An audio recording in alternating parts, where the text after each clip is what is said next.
Welcome back to more 2d6 Dungeon. Last time we've ended in the kitchen after fighting the chef, and we actually leveled up to level 3 last time, thereby healing for 10 HP. So originally I wanted to now look for an exit immediately and go to the town, but I think we can afford to do maybe 1 or 2 extra rooms before that. So I am thinking, let's go from the kitchen, try if we get through this wooden door here to see what kind of room hides in this little void here, and then afterwards make our way back up to the top and towards the edge looking for an exit. But first we'll have to see if the door is locked or not. So wooden doors only locked on a 6. So that one is open. And there's a 5x2. Now,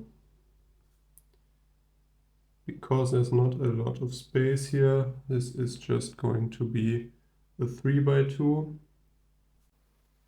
And I don't know if we now roll on the small rooms table, because this has made the room quite small. But I think because originally it was a 2x5, I'll just roll on the normal rooms table.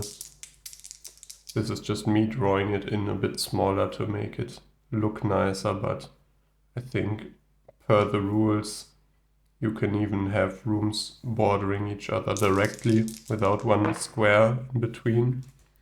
So a 6 and a 3, which is a flooded chamber, which is unique. So part of this room has been sectioned off, for a dirty pool of water has formed. It stings. As you draw near, a sporal rapnel rises up from the pool and attacks, and afterwards roll on interruptions and unexpected 1. Now I have no clue what that enemy name was and what I can expect there. Certainly doesn't seem to be a level 1 enemy. Yep, that's a level 2. So maybe after this we'll look for an exit if this is a tough fight. It's got 15 HP. That's a lot. And gives just a handful of spores as a treasure. Oh wow. So not even great loot there. Let's look if the interrupts concern us or not. So a spore is green on primary 3s. So our thrust is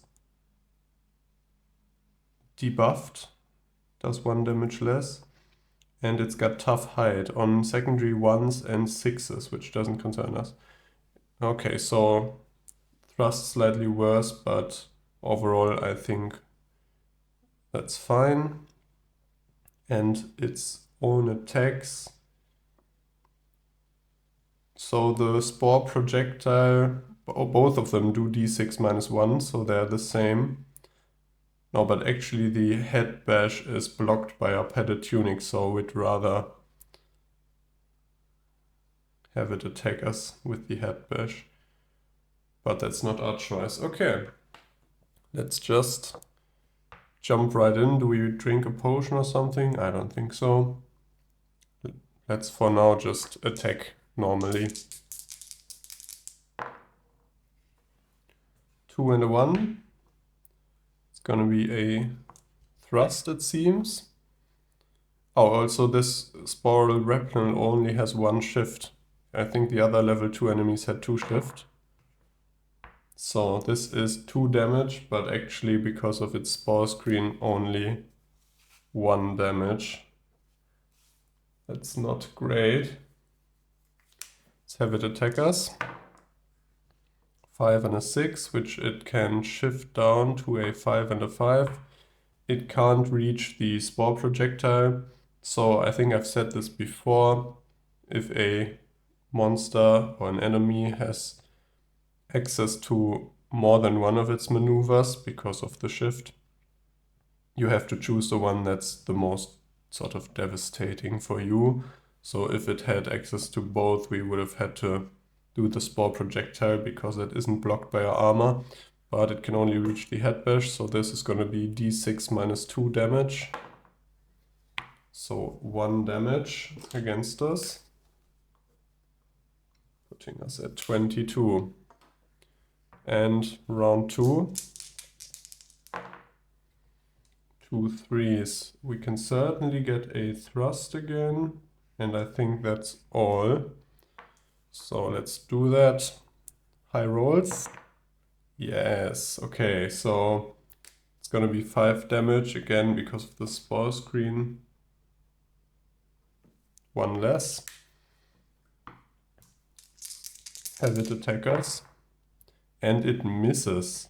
Part of the sporal retinal base rips free as it tries to swing, causing it d6 damage as it writhes. Okay. So just a flat d6 damage. Great. A point of damage. But also didn't hit us, so still good. Double 3. It's going to be another thrust. So 4 minus 1 is 3 damage. And this is round 3. Should remember to always increment that first. I got confused in the earlier videos with that. And that's exactly the spore projectile, which armor does nothing. So d6 minus 1 damage. 3. Okay. We are taking a bit of damage here and there, but so far the fight seems fine, and I'm hoping we can, with the extra shift, get the heavy slash going here. No, I don't think. Or actually, I think we can exactly reach it because we have 3 shifts, so spend 2 on that, spend 1 on that. Yeah, so d6 plus 2 and no interrupt from the enemy. And that's 4 damage, which annoyingly is 1 off. So it'll get another chance to attack us. With a 6 and a 4. Now it's got 2 shift. So it can actually reach the head bash again. So this again is d6 minus 2 because of our armor. So another 2 damage.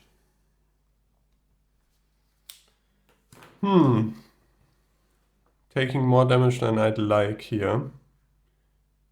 So it doesn't have huge strong attacks, although d6 minus 1 is nothing to sneeze at, but it seems it's got dice sets that are very easy to hit, or we're just getting unlucky.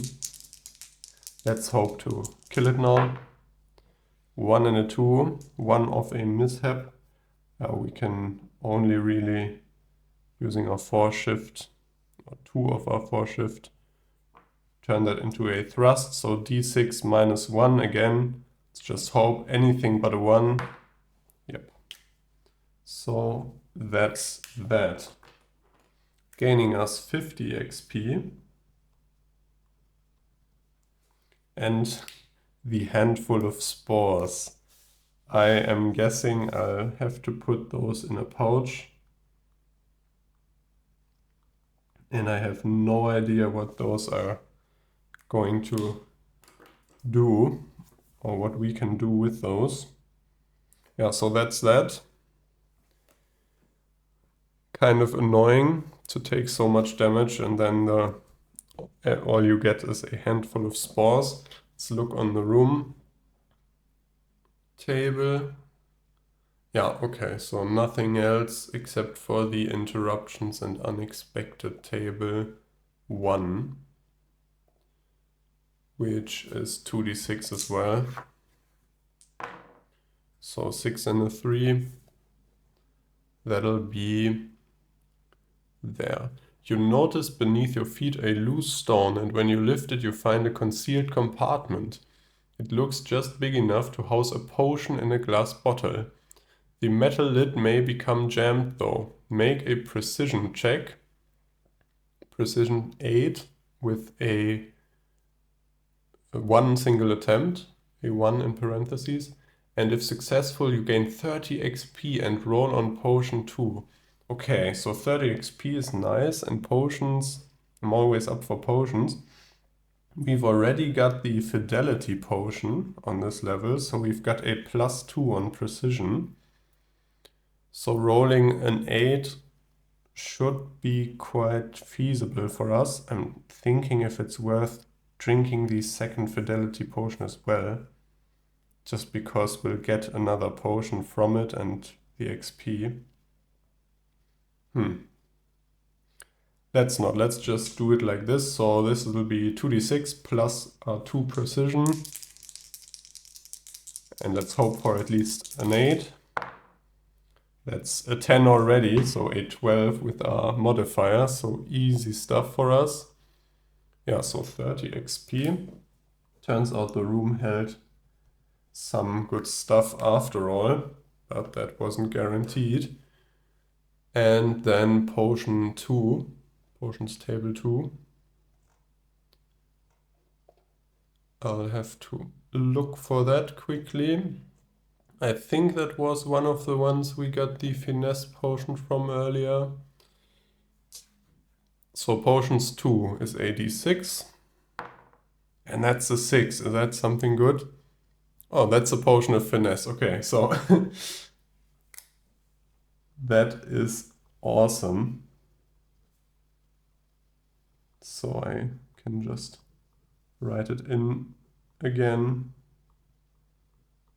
Can still kind of see the old handwriting there. Yeah, so I think it doesn't show up on camera that well, which is good in this case, but the paper looks really smudgy and you can still see some of the old writing even though it's erased.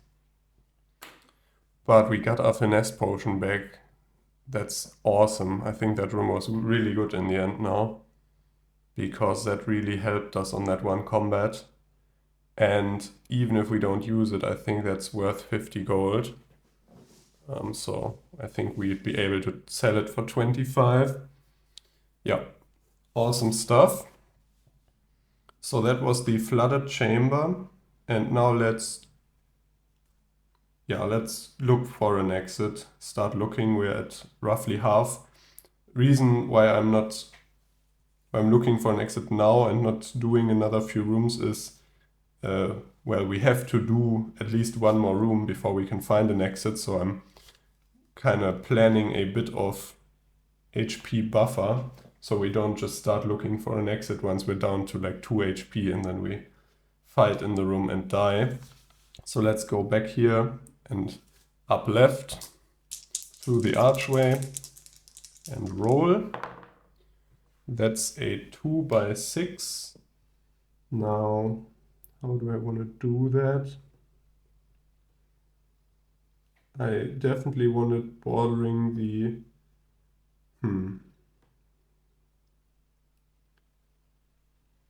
bordering the edge. I don't really want to disturb my pretty dungeon here, but let's just put it like this.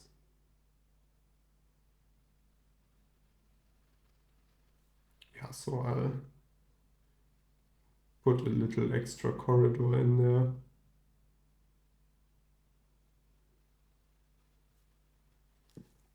Let's roll for doors. 3 doors, which is just going to be a door. Or actually 2 doors. So we have one wall like that.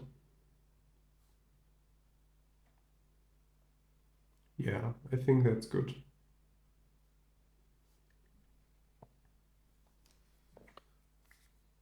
So I'm using this not only as a dungeon crawl game, but also just as a little, you know, fun engine for drawing prompts and drawing these dungeons, obviously. And that's why I'm kind of elongating a corridor now and then or changing a room size slightly, just as long as we're not gaining huge benefit from that by artificially creating like large rooms or something. I think that's fine. So that's our room. Let's roll. 1 and a 6. This will be an oath court. A line of pews face 3 tall chairs and wood paneling lines the walls. And that's another unique one, and it's got wooden doors.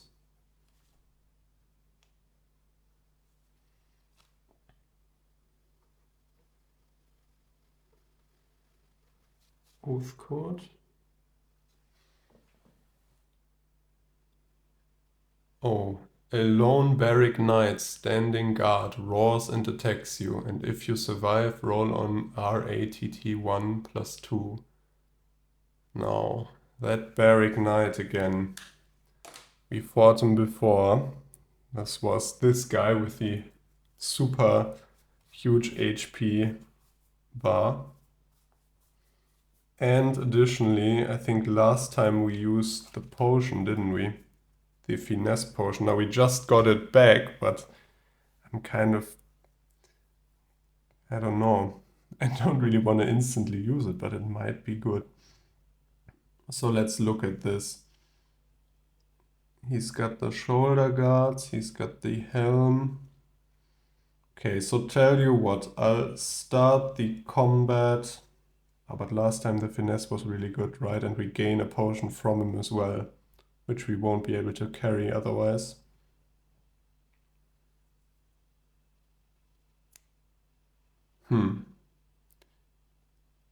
Interesting. So I'm debating two things. Either we can use gain health in a pinch, just as healing, and try it sort of without the finesse for now, but that might mean we waste a few turns and end up drinking the finesse anyways if we're getting really frustrated.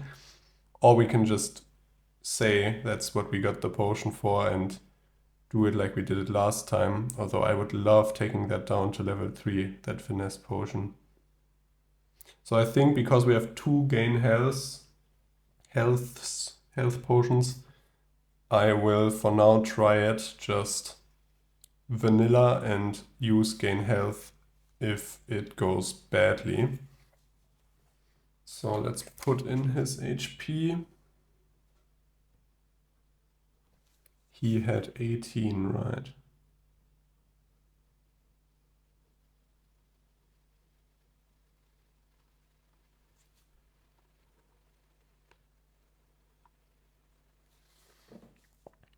And I'll have to have another look at his interrupts. So primary ones, that doesn't matter. Secondary ones, that doesn't matter.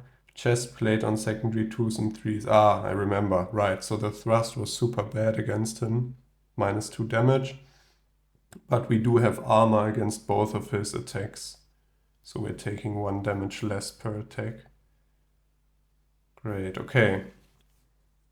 I'm a bit scared, but let's do it. So round 1, no potion this time.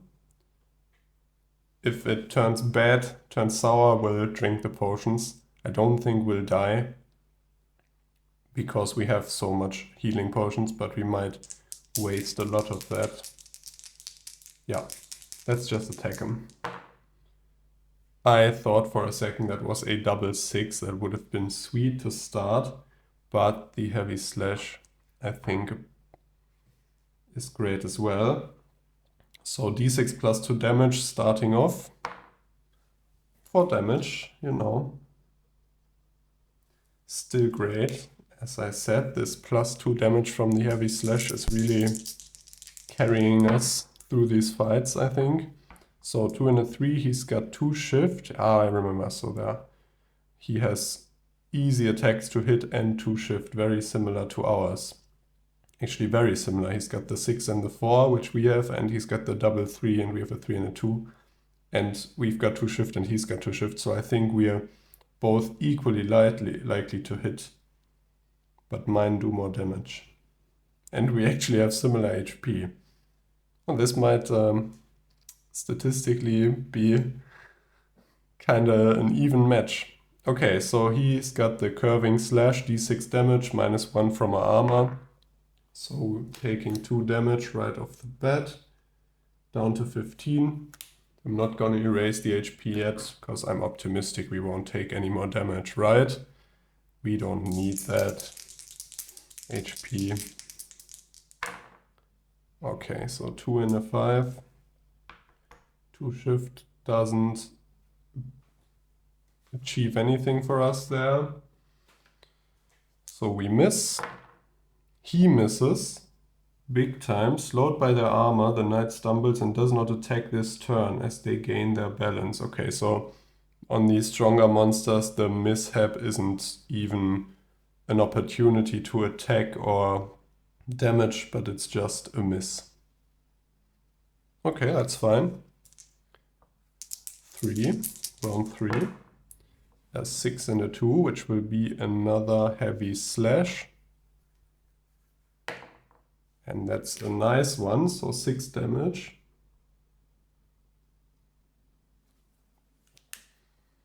And he attacks back.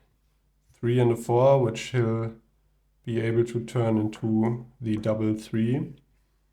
Doing d6 damage, -1 because of our bracers.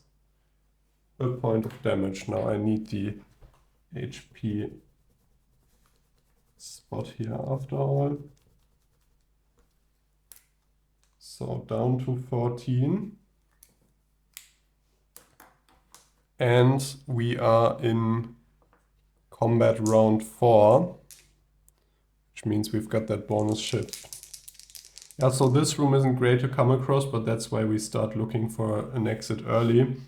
This only abuts the outer border in 2 spots, and there's a 1 in 6 chance per spot of finding an exit.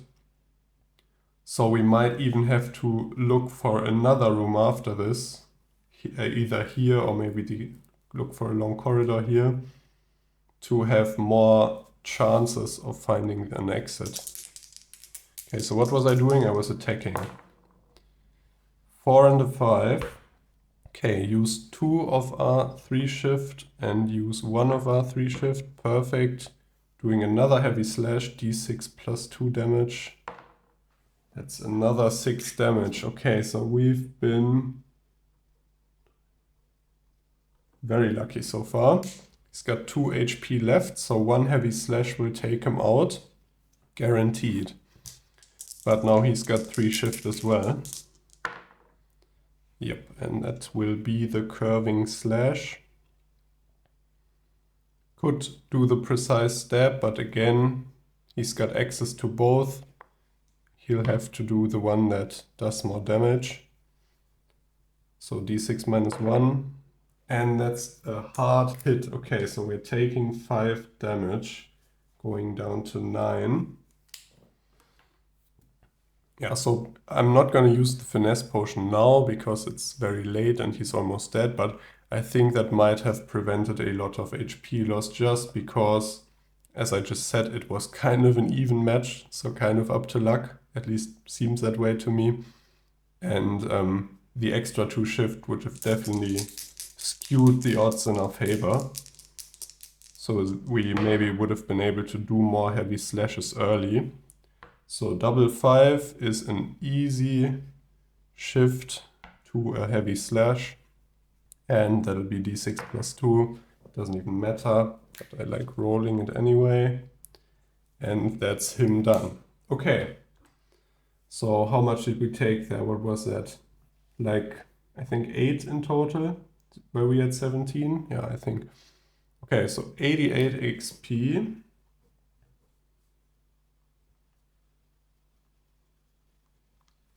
Like that. And a lot of gold, right? Yeah, that's nice before going to town. So 3d6 gold coins, which is 14 gold coins. Brings us to 33. So if we now manage to get back to town, we might be able to buy more equipment. And potions table 2, +2.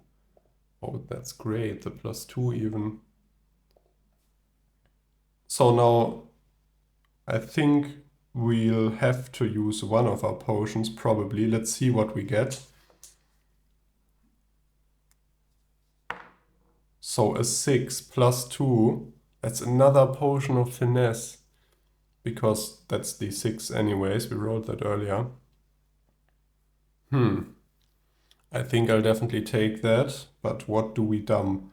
So using gain health now, not super useful if we're going to go to the town, but we don't know if we will. Could get rid of the fidelity, because I'm not too impressed with it so far. The resist magic, I don't even know how to use exactly. It says ignore one successful magic maneuver against you.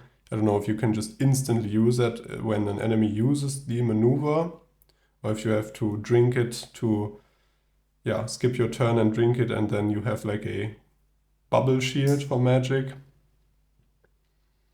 So I think I'll put down the fidelity potion.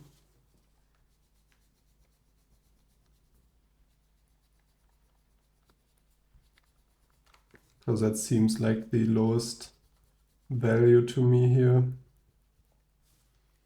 And I'll put it here in the room.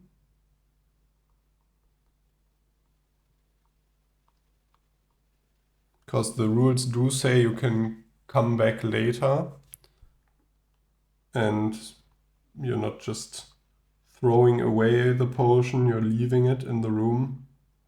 But I think only to an extent, like can't come back after re-entering or something, because we can't backtrack anyways.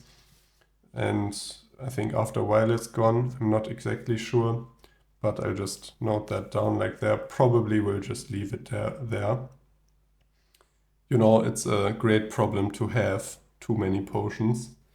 So let's see about finding an exit here. So I think we roll for every spot that abuts the outer wall, and if we roll a 6, it's got an exit. So let's roll for the right one, 4, and for the left one, 2. So no exit shafts here. Now what's more sensible here? Going down the left or straight down? Yeah, so I'm hoping we can find an exit without taking more damage, but if we do get into a fight, I'll use the gain health and then probably get back the fidelity potion and then leave. But yeah, let's just go straight down, look if the wooden door is unlocked. It is. What do we have here? A 6x3. Now that's going to get shrunk a bit again, just because we're in kind of a tight area here. So that's just a 4x3, and it's got no doors. Oh no. Okay, so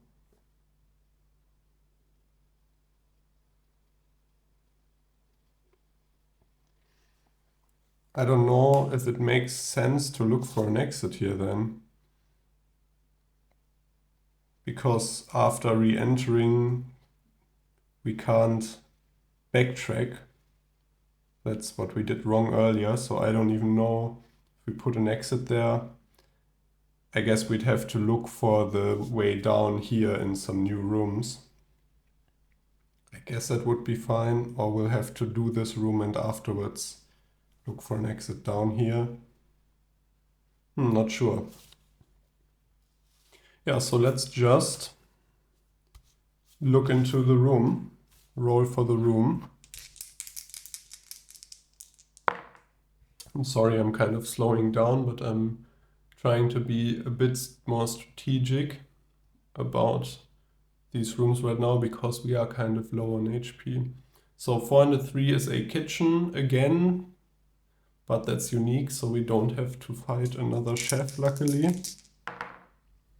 3 and a 1 is a resting lounge. Okay. Sounds nice.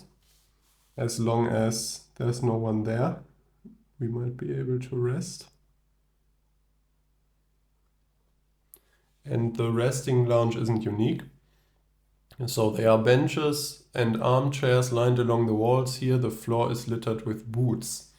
Roll a d6, and on a 1 to 4 a mercenary is here resting, and you must face them. So let's roll the d6. That's a 1, so there's a mercenary here.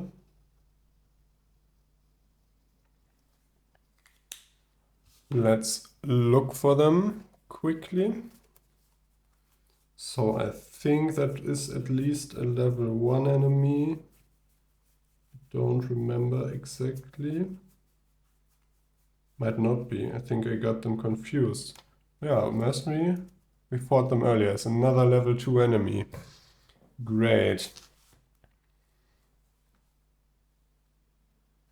Let's see. We're fighting a lot here. I'm getting a bit worried for our lives. But we've got the potions, so we should be fine. We just need to use them. So what do they have? Primary 2s and 5s doesn't concern us. For the Savage Blow we have the Bracers, but for the Sword Swipe we don't. Yeah, so if they bring us down below, say like 6 HP or something like that, where one hit could kill us, we'll just potion up. Okay, so first round of combat, let's attack.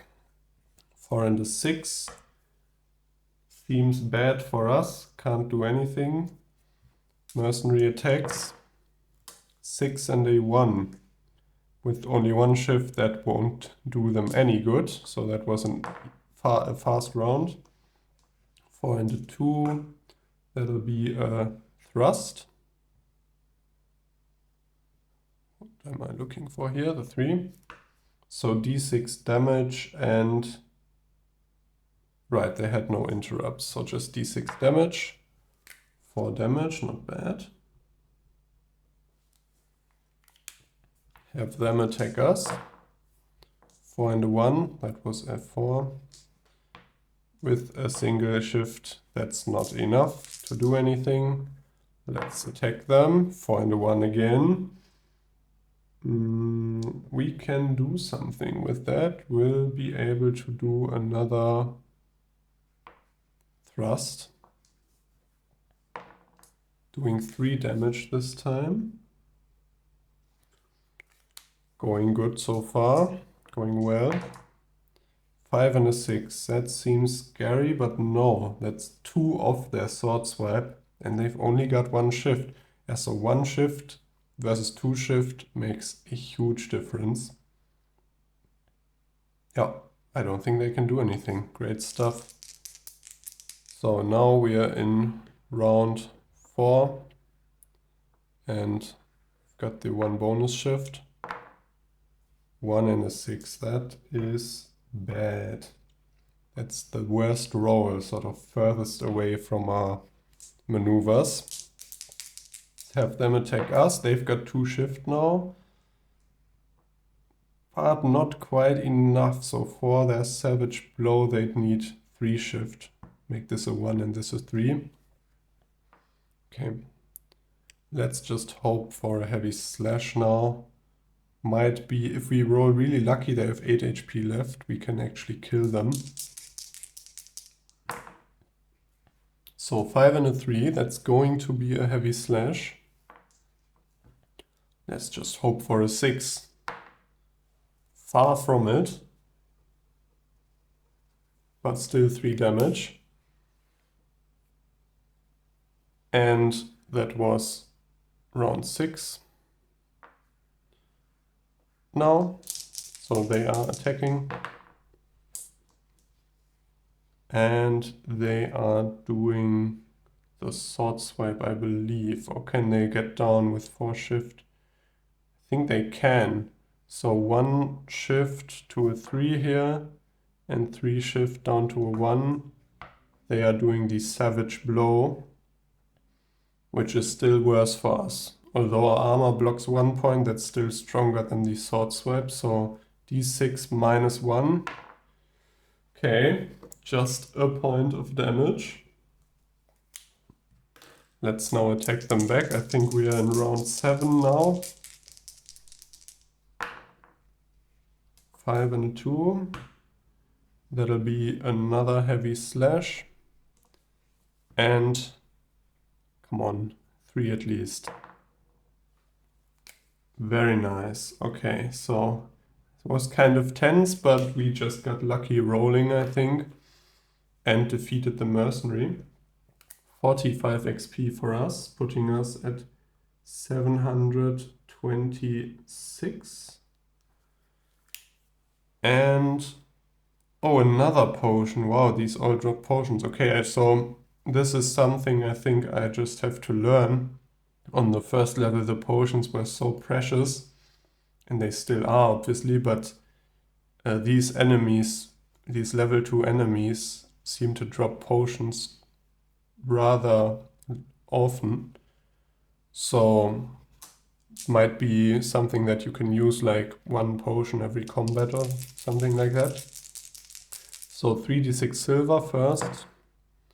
So that's 9 silver, putting us at 125. And then potions table 2 plus 1. Still got it open, so a 3 plus 1 will be a 4. And a 4 is a potion of gain health, so another one. Do I just dump the resist magic? So 15 health is nothing to sneeze at. But I'm curious with the resist magic. It'd be funny just running around with 2 finesse and 3 gain health and seems strong. But who knows? I mean, later on, 1 magic maneuver might be a lot more than 15 HP. But I don't know if I'm willing to keep the potion that long for that long. Let's just drink the gain health we just got. So that'll just put us at a comfortable 23 for our search for the exit and leave our potions like that. Yeah, I like that. Okay, so does the resting lounge say anything else? No. But it's got random exits, so exit type table 2. Actually, it doesn't because it has no exits. Okay, so let's look for an exit shaft here.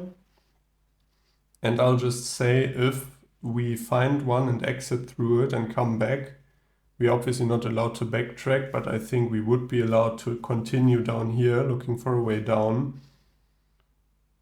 And I'll just go through there, but not interact with any of the rooms, not pick up my potion I left there and so on. That'll just be gone.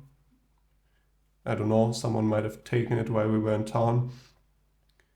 Just because it seems kind of strange to me if you find an exit in a dead-end room and you aren't allowed to backtrack, that would kind of soft lock you. I don't know what's the correct way of playing it, but let's just see if we find one in the first place. So 3 rolls, top to bottom. Nope. Nope. Nope. Okay, so that problem doesn't even present itself to us. Let's go all the way back to the start and look for a room through there.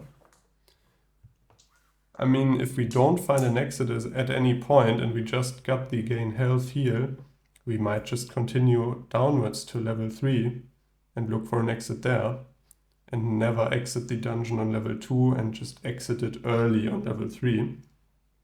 I don't know. Let's look for a room.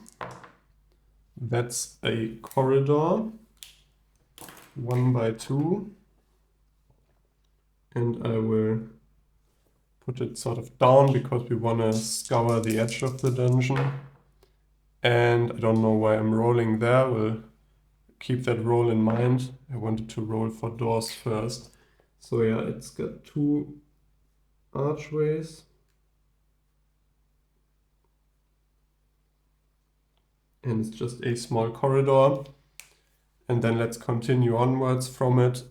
And so that was another 5 by 1. Not too great. But so weird. Well, actually, I mean, if we're just looking for exits, that might even be kind of good. Let's look see how many doors. Another 3 doors, okay.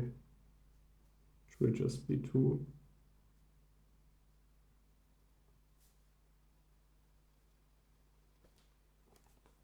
So our corridors down there are looking like that. Yeah, let's look for an exit. Oh, I forgot, I could have done that in this one as well. So 5 squares, let's go from right to left.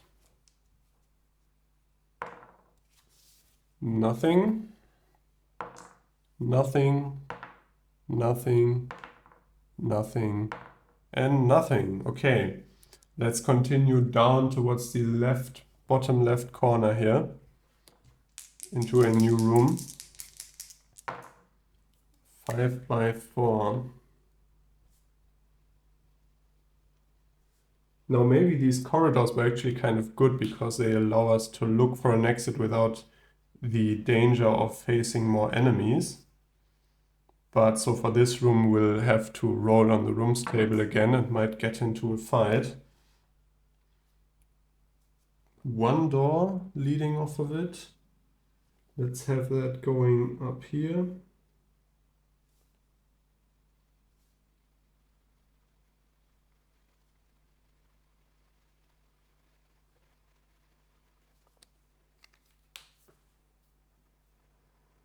Yep, let's have that like that. So that'll be room number 16. And let's roll on the rooms table. 6 and a 2. That is a spike chamber. We've had that, but that's unique, so we have to re-roll that. 3 and a 1 seems familiar as well. Yeah, that was the resting lounge we just had, but that isn't unique. So another resting lounge,